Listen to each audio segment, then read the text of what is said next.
Selamat pagi, kita bersyukur kepada Tuhan atas segala kebaikan Tuhan, kasih sayang Tuhan, sehingga kita boleh ada di hadirat Tuhan. Dan saudara kasih dalam Tuhan, saat ini kita akan belajar firman Tuhan. Firman Tuhan saya akan ambil dalam kitab Yesaya pasal 51. Yesaya pasal 51 ayat yang pertama sampai ayat yang ketiga. Yesaya 51 yang bertemakan kata-kata penghibur untuk Sion. Dengarkanlah aku, hai kamu yang mengejar apa yang benar. Hai kamu yang mencari Tuhan. Pandanglah gunung batu yang daripadanya kamu terpahat, dan kepada lubang penggalian batu yang daripadanya kamu tergali. Pandanglah Abraham bapa leluhurmu dan Sara yang melahirkan kamu. Ketika Abraham seorang diri, aku memanggil dia, lalu memberkati dan memperbanyak dia. Sebab Tuhan menghibur Sion, menghibur segala reruntuhannya. Ia membuat padang gurunya seperti taman Eden, dan padang belantaranya seperti taman Tuhan. Di situ terdapat kegirangan dan sukacita, nyanyian syukur dan lagu yang nyaring. Firman Tuhan yang datang bagi kita, saudara, di pagi hari ini tentunya saudara sekalian punya maksud Tuhan bagi orang-orang yang dipanggil dan dipilih, bahkan yang sudah ditetapkan. Saya dan saudara adalah panggilan Tuhan, pilihan Tuhan, dan sampai saat ini kita tetap setia. Dan orang-orang yang menanti-nantikan Tuhan, ya dalam terjemahan lama dikatakan orang yang menanti-nantikan atau orang yang mencari kebenaran, ya. Maka nama mereka sudah terpahat pada batu gunung, ya. Batu gunung yang saudara sekalian sudah terpahat, ya. Nama kita, batu atau gunung batu adalah Tuhan sendiri, ya. Tuhan adalah gunung batu yang teguh, ya. Bahkan dia batu karang yang teguh. Orang yang mencari kebenaran, yaitu orang yang selalu ada di hadirat Tuhan. Kebenaran saudara sekalian hanya ada di dalam Tuhan. Kebenaran itu adalah firman Tuhan, dan kebenaran itu adalah Roh Kudus, ya. Firman Tuhan dan Roh Kudus ini adalah dua hal yang saudara sekalian kita butuhkan untuk menuntun kita dalam kita melangkah di tengah-tengah dunia ini, ya. Dunia semakin sulit, ya. Kita berada di ujung akhir zaman. Akhir zaman ini Alkitab mengatakan bahwa akan datang masa-masa yang sukar, ya. Di mana saudara kasih dalam Tuhan, ya, orang yang terpilih sekalipun, ya, tatkala dia salah melangkah, maka dia akan tergelincir dan jatuh. Apalagi saudara, orang yang saudara sekalian ya dikatakan orang fasik dan orang yang selalu hidup dalam dosa, ya. Nah, saudara kasih dalam Tuhan, akan ada perbedaan antara orang yang mencari Tuhan dan orang yang tidak mencari Tuhan. Sebab itu saudara, ya, yang membedakan ini adalah firman Tuhan, ya. Tuhan yang membedakan, yang Tuhan yang menilai, karena hidup kita itu dalam kuasa Tuhan. Tuhan yang berotoritas, ya. Semua kita yang ada dalam dunia adalah dalam otoritas Tuhan, dalam kuasa Tuhan, ya. Semua kita, saudara, tentunya menginginkan yang baik, yang benar, dan yang adil, ya. Kita mencari Tuhan yang satu, yaitu Tuhan Yesus Kristus, ya, yang memberikan jaminan keselamatan. Karena dia katakan dia adalah jalan, kebenaran, dan hidup. Tidak ada seorang pun sampai kepada Bapa di sorga kalau tidak melalui Tuhan. Jadi hanya Tuhan Yesus, ya. Semua akan menuju ke sana. Namun saudara, dalam panggilan ini, ya, akan berbeda-beda tanggapan, ya saudara. Ada yang langsung datang, tetapi ada yang terlambat datang, ada tepat datang, ada terlambat datang. Dah, kenapa saudara sekalian? Ya karena ya ada yang tersesat jalan. Sehingga masih terputar-putar saudara di padang belantara sehingga baru datang kepada Tuhan, ya. Tetapi yang penting kuncinya datang kepada Tuhan. Karena ada juga yang tidak datang kepada Tuhan, ya. Nah, hal ini saudara sekalian tentunya menjadi saudara sekalian ya motivasi bagi saya dan saudara dalam kita mengiring Tuhan, dalam kita dipanggil oleh Tuhan, ya. Karena memang ya Tuhan katakan sedangkan orang benar pun sulit untuk mendapatkan keselamatan karena dengan pergumulan dan dengan masalah yang sangat berat ya saudara. Ibrahim pun saudara sekalian bapak orang yang beriman ya katakan pandanglah akan bapa leluhurmu Ibrahim, Abraham saudara ya. Dia dipanggil oleh Tuhan untuk mengikut Tuhan dan dia meninggalkan segalanya untuk mengikut Tuhan. Dan saudara, dia dijadikan bapa orang yang beriman karena dia percaya dan melakukan apa kata Tuhan. Bahkan rela mengorbankan anaknya yang tunggal yaitu Ishak. Tetapi saudara di dalam Tuhan, ya kita melihat bahwa apa yang sudah dilakukan, tindakan sikap yang sudah diambil oleh Ibrahim, yaitu dia dengar apa kata Tuhan dan dia lakukan. Itu dikatakan oleh Tuhan, Bapa orang yang beriman. Kita pun saudara di hari-hari ini, ya dikatakan orang yang mencari kebenaran, artinya orang yang selalu mendengar firman Tuhan dan melakukan firman Tuhan, orang yang beriman. Tentunya saudara akan mendapat perhatian khusus daripada Tuhan, ya. Karena inilah yang dikatakan oleh Nabi Yesaya, inilah orang-orang yang berkenan kepada Tuhan, ya. Saudara, memang di hari-hari ini banyak orang yang percaya kepada Tuhan, tetapi kualitas iman itu yang akan menentukan. Karena kita dikatakan oleh Rasul Paulus, ya. Kita ini saudara sekalian sudah ada dasar, ya. Rasul Paulus sudah meletakkan dasar dan kita membangun di atasnya. Dan pembangunan iman inilah yang akan menentukan kita bisa bertahan atau kita akan tetap di dalam Tuhan atau kita akan gugur, ya. Dikatakan saudara sekalian bahwa ada yang membangun rumah emas, ya. Ada yang membangun rumah perak, ada rumah batu, ya, ada rumah kayu, ada yang dari rumput kering. Dan semua ada yang dari jerami. Semua itu akan saudara sekalian diuji, ya. Akan diuji lewat panas api, ya. Akan diuji oleh api, ya. Kita tahu saudara bahwa kalau iman saudara sekalian hanya bagaikan ya jerami, dia mudah terbakar. Rumput kering atau saudara ya rumah kayu pun terbuat dari kayu, dia akan terbakar. Bahkan dari batu pun ya dia bisa hancur. Tetapi kalau itu dibangun daripada emas, maka emas itu akan lebih ya dibakar lebih murni, lebih kelihatan kualitasnya. Sebab itu ya dikatakan oleh firman Tuhan, oleh Nabi Ayub, dan juga dikatakan oleh Rasul Petrus, ya, jikalau Tuhan menguji iman kita, maka kita akan keluar seperti emas. Artinya dalam berbagai-bagai ujian, kesulitan, pergumulan kita alami, kita akan menjadi pemenang. Nah, orang yang menang saudara tentunya itulah yang akan dijadikan Tuhan tiang di Yerusalem baru. Orang yang menang ini saudara sekalian ya, orang yang sudah melewati berbagai-bagai kesulitan dan tidak menyangkal nama Tuhan. Ya. Dia berusaha dengan segala cara untuk tetap ada di hadirat Tuhan. Ya. Dia bersikap dan mengambil keputusan untuk ada di hadirat Tuhan. Ya. Seperti pengalaman daripada Raja Daud, ya. Satu hal telah dia minta dan dia akan cari supaya dia boleh tinggal di dalam rumah Tuhan sepanjang umur hidupnya.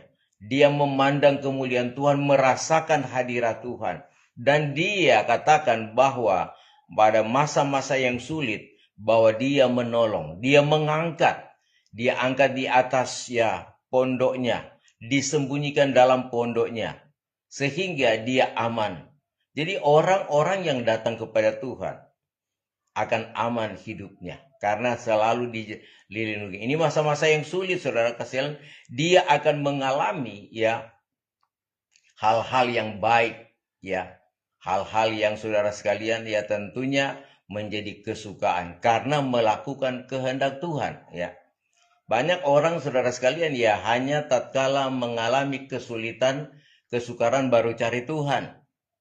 Tetapi ada orang yang memang sudah ya dari sejak lama tatkala mengenal Tuhan, dia percaya dan melakukan. Sebab saudara ya di akhir zaman ini ya terkadang ya orang ya lebih cenderung kepada perkara-perkara lahiriah daripada hal-hal yang rohani. Karena tatkala mendapatkan tantangan, ya, tantangan itu saudara sekalian yaitu kebutuhan-kebutuhan lahiriah, kebutuhan-kebutuhan daging, sehingga ya dia menghalalkan segala cara untuk ya mendapatkan itu meskipun bertentangan dengan firman Tuhan, ya. Nah, ini saudara sekalian menjadi tantangan kita gereja Tuhan akhir zaman ini. Jadi sebagaimana ya apa yang dialami oleh hamba-hamba Tuhan menjadi pengalaman saya dan saudara, teladan, contoh bahwa dalam segala kesulitan mereka tetap datang kepada Tuhan, dan ternyata hanya di dalam Tuhan kita mengalami ketenangan dan kedamaian.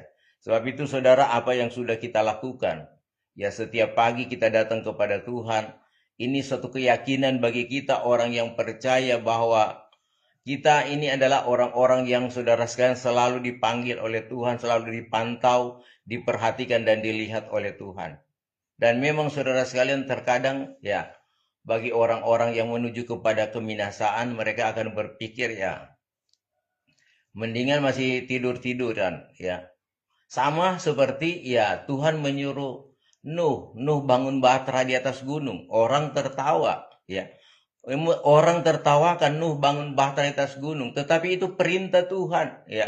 Dalam situasi yang tenang-tenang, baik-baik saja, ya. Tuhan suruh bangun bahtera di atas gunung. Ini saudara sekalian sama dengan orang yang mencari Tuhan, saya dan saudara, ya. Di pagi-pagi hari ini kita bangun iman, ya. Bangun hubungan dengan Tuhan, bangun ya suatu acara dengan Tuhan, persekutuan dengan Tuhan. Dan tatkala datang ya tiba waktunya, ya Tuhan akan datang, maka kita ini akan siap untuk ya diselamatkan oleh Tuhan, ya. Kalau di dalam Matius pasal yang ke-25 itu laksana 10 anak darah. Ada yang 5 yang bodoh, ada yang 5 yang bijaksana, ya. Kita semua sudah dipanggil oleh Tuhan, sudah mengerti firman Tuhan, bahkan sudah bersekutu dengan Tuhan. Tetapi kuncinya kesetiaan itu yang Tuhan minta. Setia menjaga iman, menjaga rohani, kualitas rohani kita. Ya firman Allah tetap ada, Roh Kudus tetap ada. Sehingga apapun situasi, tatkala Tuhan datang sewaktu datang menjemput kita, kita ini sudah siap, ya. Artinya saudara sekalian, tatkala sudah siap, maka sangkakala Allah berbunyi, nama kita sudah ada dan kita sudah siap, pengantinnya sudah siap, saudara. Tetapi ada juga yang ya tatkala Tuhan datang belum siap. Nah, ini yang saudara sekalian tanda awas bagi kita yang mengiring Tuhan. Jadi kalau kita ya dalam mengiring Tuhan mulai mengalami kejenuhan, saudara, lawan dengan iman, bertindak, ya. Artinya Tuhan adalah segala-galanya dalam kehidupan kita. Apapun itu tidak akan dapat menghambat kita untuk datang kepada Tuhan. Memang untuk datang kepada Tuhan, Tuhan sudah katakan itu bukan senang-senang, ya.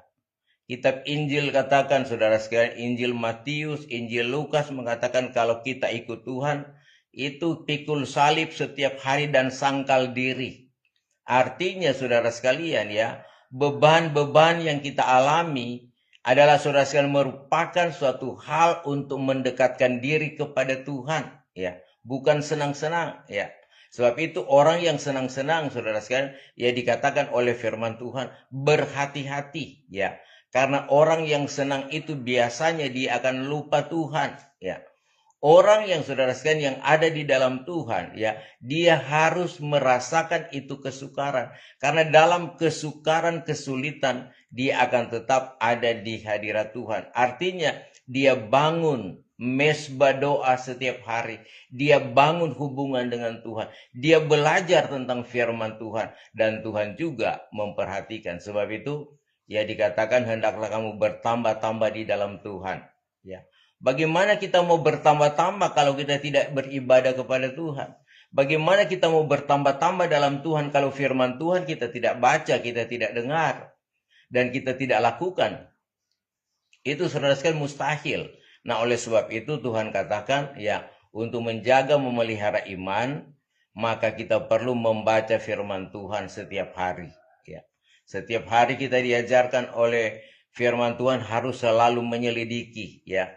Yesaya pasal 34 ayat yang ke-16, selidikilah olehmu akan kitab Tuhan. Artinya belajarlah tentang firman Tuhan.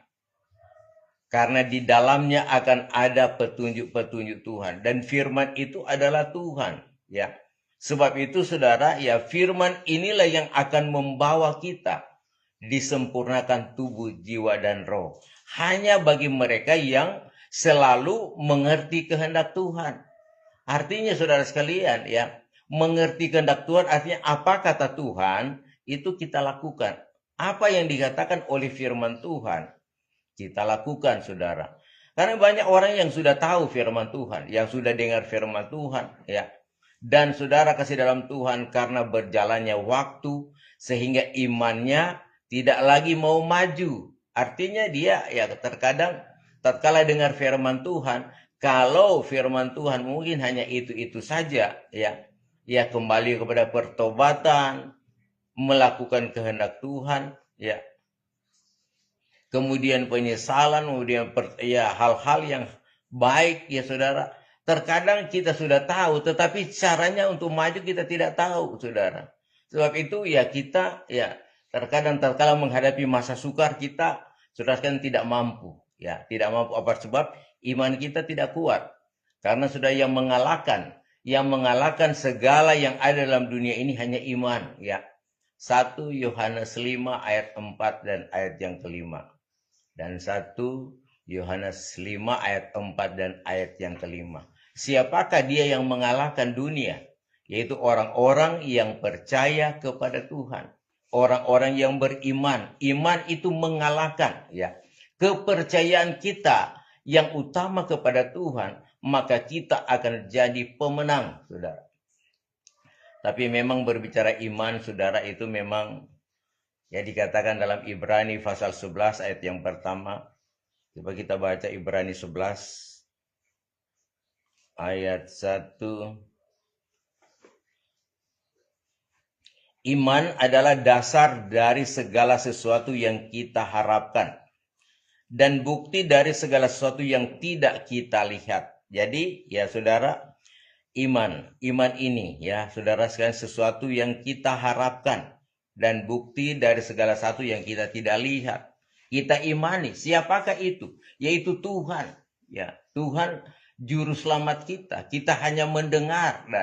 Dan saudara sekalian, Alkitab mencatatkan bahwa dia pernah datang ke dalam dunia ini. Dia adalah penebus dosa. Dia adalah penolong kita. Dia adalah segala-galanya. Dan di akhir zaman ini, saudara, Tuhan makin menyatakan kuasanya. Kitab Injil Yohanes, saudara sekalian, dikatakan bahwa Tuhan sekarang akan lebih berterus terang.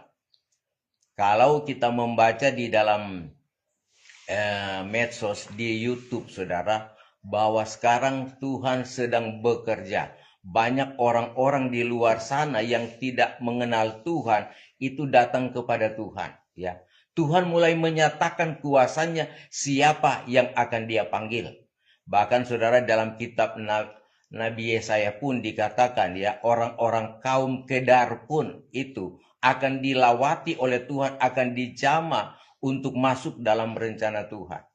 Dan Alkitab mengatakan, saudara, bahwa ada yang terdahulu akan terkemudian. Ada yang terkemudian akan terdahulu. Ya, ini adalah merupakan ujian iman. Jadi saudara, jangan sampai kita yang sudah sekian lama mengiring Tuhan, kemudian tatkala iman kita sudah mulai memudar, maka kita akan saudara sekalian terkemudian, ya. Dan orang-orang yang baru datang mengenal Tuhan, mereka juga akan menjadi terdahulu. Tetapi Alkitab mengatakan, ya, barang yang terdahulu mereka juga akan diprioritaskan oleh Tuhan. Kuncinya adalah setia iring Tuhan. Artinya tetap aktif beribadah kepada Tuhan, ya. Karena memang soal ibadah ini ya janji Tuhan, ya. Keluaran 23 ayat 25, roti makananmu diberkati dan air minumanmu diberkati dan segala penyakit dilalukan. Itu dalam ibadah. Jadi janji Tuhan kepada orang-orang pilihan Tuhan, yaitu saudara beribadah. Ya. Namun saudara dalam hal ini adalah ibadah yang bagaimana dulu, yaitu ibadah yang berkenan kepada Tuhan. Ibadah yang saudara sekalian dihadiri oleh Tuhan. Di dalamnya ada firman Allah yang benar disampaikan. Dan kemudian di dalamnya ada doa dan penyembahan. Dan kita merasakan kehadiran Tuhan, lawatan Tuhan. Itu lebih dari segala-galanya. Nah, inilah yang dialami, dirasakan oleh Raja Daud. Raja Daud selalu beroleh kemenangan tatkala dia ada di dalam Tuhan, tatkala dia mengandalkan Tuhan. Dan Rasul Paulus juga mengalami ya bagaimana persekutuan dengan Tuhan lewat kuasa Roh Kudus, lewat karunia-karunia Roh Kudus. Bahkan dialami juga orang-orang Ibrani dalam Ibrani pasal yang ke-12 ya. Jemaat Ibrani dalam persekutuan, doa dan penyembahan, mereka dibawa sampai ke sorga. Mereka melihat kemuliaan Tuhan ya. Dan saudara kasih dalam Tuhan, inilah yang harus kita wujudkan dalam ibadah kepada Tuhan. Ada kehadiran Tuhan dan kita merasakan lawatan Tuhan, jamahan Tuhan, dan kita akan mengalami ketenangan. Saudara, untuk mencari ketenangan di tengah-tengah masa sulit sangat ya memang saudara sekalian sangat berat ya. Tetapi janji firman Tuhan, kalau kita ada dan tetap mengandalkan Tuhan, tetap cari Tuhan, maka kita tetap akan merasakan ketenangan itu. Jadi ketenangan saudara sekalian hanya di dalam Tuhan, hanya di dalam kita setia beribadah, berdoa, berpuasa, dan lakukan kehendak Tuhan. Ini kuncinya kita beroleh kemenangan. Sebab dikatakan dalam kitab Injil Matius, saudara, ya, berbagai-bagai kesulitan kita akan hadapi. Kalau kita hubungkan dengan Wahyu pasal yang ke-6, ya, itu ada 4 kuda. 4 kuda atau 4 kekuatan yang menghambat gereja Tuhan, saya dan saudara, untuk saudara sekalian diselamatkan. Ya, ini pekerjaan iblis, yaitu yang pertama, ya, di dalam saudara sekalian Wahyu pasal yang ke-6 ada kuda putih. Kuda putih adalah melambangkan kekuatan kepalsuan yang ada di dalam dunia ini. Ya, Kristus palsu akan datang dan inilah yang menggoda, mempengaruhi iman kita supaya kita terpengaruh. Ya, banyak kepalsuan yang membuat gereja Tuhan kalau tidak setia kepada Tuhan akan gugur. Ya, akan saudara mengikuti ya kepalsuan ini. Tentunya saudara sekalian kita harus berhati-hati, berjaga-jaga, dan kita tetap datang kepada Tuhan. Kemudian saudara sekalian ada kuda merah. Kuda merah adalah berbicara tentang peperangan. Perdamaian dunia dicabut sehingga terjadi peperangan. Itu mulai dari Perang Dunia Pertama. Dan saudara, Perang Dunia Kedua sudah terjadi. Sekarang kita menantikan Perang Dunia Ketiga. Dan peperangan ini adalah merupakan saudara sekalian tantangan gereja Tuhan. Karena peperangan yang dimaksudkan bukan saja antara bangsa lawan bangsa atau kerajaan lawan kerajaan. Tetapi saudara sekalian peperangan yang terjadi adalah peperangan iman kita. Yaitu kita melawan penguasa yang ada di udara. Yaitu iblis setan yang setiap saat, setiap waktu mengganggu, menghambat kita. Itu peperangan yang paling utama. Sebab itu pakai selengkap senjata Allah. Kuda yang ketiga adalah kuda hitam. Ya saudara, kuda hitam berbicara tentang kesukaran dan kelaparan. Kita sedang menuju kepada masa-masa sulit, masa-masa sukar. Ya, Kalau sekarang pun ya kita melihat saudara sekalian barang-barang mulai meningkat naik ya. Harga-harga mulai naik. Nah, ini saudara sekalian akan berlangsung terus ya. Nah, saudara, Alkitab mengatakan hal itu bisa terjadi. Tetapi minyak dan air anggur, artinya orang yang beriman kepada Tuhan. Iman minyak dan air anggur, jangan engkau rusakkan ya. Dan di dalamnya ya, akan saudara sekalian terjadi banyak korban ya. Sebab itu saudara sekalian, kita harus tetap kuat menghadapi masa-masa sulit ini. Kuncinya datang kepada Tuhan, berlindung kepada Tuhan. Kemudian yang keempat yaitu kuda kelabu atau dalam terjemahan baru kuda hitam kuning. Kelabu artinya pertarungan antara gelap dan terang ya. Kelabu ini adalah perpaduan antara ya kuda putih, kuda merah, kuda hitam. Ya, antara kebenaran dan kejahatan. Itu akan bertarung di akhir zaman ini. Nah, di dalamnya akan melibatkan ya gereja Tuhan, orang-orang percaya. Kita bisa terseret dalam saudara sekalian ya kegelapan. Kalau kita tidak setia kepada Tuhan. Dan juga saudara sekalian, kita berusaha supaya kita tetap ada di dalam Tuhan. Kita hidup dalam kebenaran. Jadi dikatakan bumi bisa bergoncang. Ya, langit dan bumi bisa hancur. Tetapi orang yang percaya kepada Tuhan itu akan kekal. Firman Allah itu saudara sekalian akan kekal. Kalau firman Allah ada dalam hidup kita, maka kita akan mengalami kehidupan yang kekal. Ini saudara sekalian merupakan motivasi. Jadi motivasi spirit kita di hari-hari ini untuk tetap ada di hadirat Tuhan. Karena hal-hal yang kita lakukan seperti ini adalah merupakan hal yang berkenan kepada Tuhan. Ya, banyak orang yang tidak mau beribadah. Bahkan dalam ibadah pun dikatakan oleh firman Tuhan, banyak yang mencari-cari. Ya, kalau khotbah bagus, itu dia suka sekali. Tapi kalau mulai menegur dosa, mulai menemplak, dia mulai mempersalahkan orang yang berkhotbah. Dia mulai mempersalahkan Tuhan. Karena saudara sekalian, pertobatan itu saudara sekalian adalah teguran firman Tuhan untuk merubah kita. Nah, banyak gereja Tuhan sekarang suka di zona nyaman ya. Banyak yang suka saudara sekalian dengar firman, tetapi jangan mengganggu ketenangan jiwanya, saudara. Sedangkan firman itu saudara sekalian adalah membentuk kita ya, mengajar kita, menyatakan kesalahan kita. Kalau salah ya berubah. Sehingga itu yang berkenan kepada Tuhan. Jadi sangat berbahaya kalau kita sudah bersenang-senang di zona nyaman ya.